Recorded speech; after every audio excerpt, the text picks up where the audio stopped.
Okay, right, if you're watching these as a series, the last one that I finished here. We just found what I called the IQ limited by MAF or mass airflow smoke map. Now what I'm going to do next is I'm going to go through the hex dump and I'm going to have a look for the turbocharger map.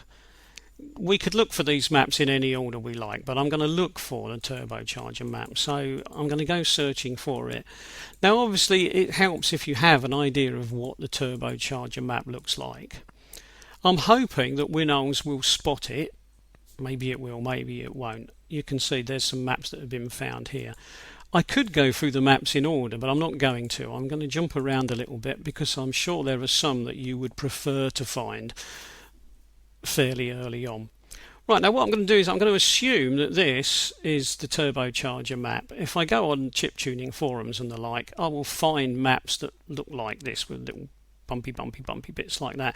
But of course there are lots of maps on here that look like little bumpy bits. I mean, look, there's another one over there, and of course the smoke map looked a little bit like that. But I'm going to assume that this is the one that I want, so I'm going to double click on that one and just assume that Winols will pick up everything. Now as before, I'll have to double check to see, does Winols know what it's doing? Well, I'm a bit worried over here because that doesn't look like Winols has got a clue what it's doing. So I'm going to double click on that.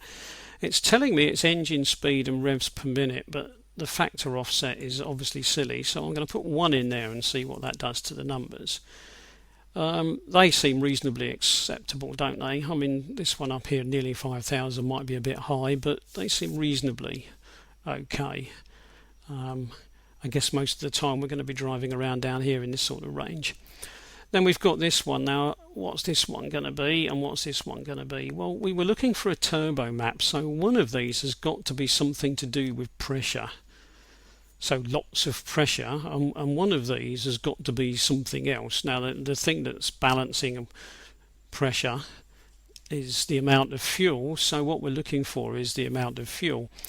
Now this one runs up to 5,000, which is a bit of a clue because it'd be very hard to get that to make any kind of sense if it was pressure, because I'm not going to get an ordinary air pressure of 5,000, and if I decide that it should be 1 knot off and it's 500, well that still doesn't make sense because that's then too small. So the choices up here don't make sense for it to be air pressure. So maybe what I'm looking at up there is the injection quantity. So what I'm going to do is take a guess that that's what that is. So I'm going to put IQ again, milligrams per stroke. If you've looked at a few of these videos, you'll be used to this by now. I'm going to go for my 1 decimal point of precision, and the factor we've used on this before was 0.01. So if we've looked at a few of these, we should be getting the hang of it by now.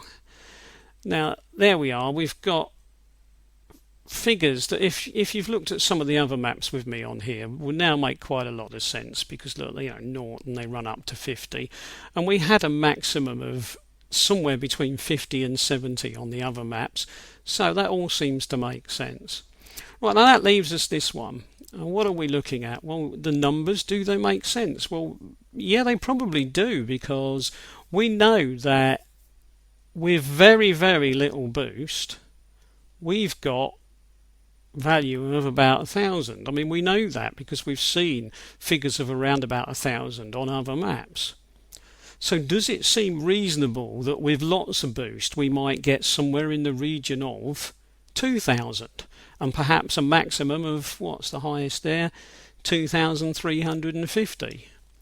That sounds fairly reasonable to me, so I'm going to guess that what I've actually got is a measurement which is in millibars, and I'm going to assume that what I'm looking at is air pressure.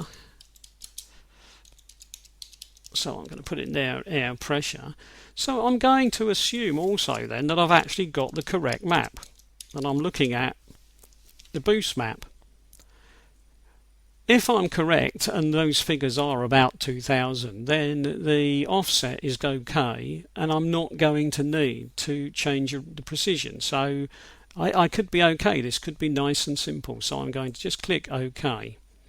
Now as I've said before, the simple way to check is to look at the other views. Now if I look at 2D, obviously that won't tell me anything, because when I look at 2D it's just going to look like that, which it does. Perhaps not exactly, well, I don't know, yeah, I think it probably is exactly like that. So what I'm going to do is I'm going to go and look at 3D. Now everybody who does chip tuning will spot this a mile away. This is a boost map, so we have actually found the boost map. So we found it, in next to no time. We found the map that controls the boost of this engine. So this might be a map that I want to change at some point in time to make a difference to the amount of boost. So there we go. It's over here. I've got an address for it, so I'm going to click gone. I'm going to just go over here and click on here. Oh, I didn't even need to. It's gone before I could get there. And I'm going to leave it at that.